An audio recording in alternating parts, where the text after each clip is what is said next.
Mutual ஃபண்ட்களில் SIP முறையில் முதலீடு செய்தது மே மாதத்தில் இதுவரை இல்லாத அளவாக அதிகரித்துள்ளது. மியூச்சுவல் ஃபண்ட்களில் முதலீட்டாளர்கள் முதலீடு செய்வது நாளுக்கு நாள் அதிகரித்து வருகிறது. அந்த வகையில் பங்கு சார்ந்த மியூச்சுவல் ஃபண்ட் திட்டங்களில் மே மாதத்தில் எஸ்ஐபி முறையில் முன் எப்போதும் இல்லாத அளவாக 34,697 கோடி ரூபாய் முதலீடு செய்யப்பட்டுள்ளதாக மியூச்சுவல் ஃபண்ட் அசோசியேஷனான AMFI தெரிவித்துள்ளது.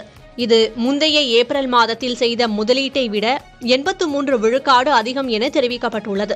பங்குச் சந்தைகள் தொடர்ந்து அதிகரித்து வந்ததே முதலீட்டாளர்கள் நம்பிக்கையுடன் மியூச்சுவல் ஃபண்ட்களில் முதலீடு செய்ய காரணமாக அமைந்ததாக AMFI தெரிவித்துள்ளது. மியூச்சுவல் ஃபண்ட் துறையின் சொத்து மதிப்பு மே மாதத்தில் 58.91 லட்சம் கோடியாக உயர்ந்துள்ளதாகவும் AMFI தெரிவித்துள்ளது.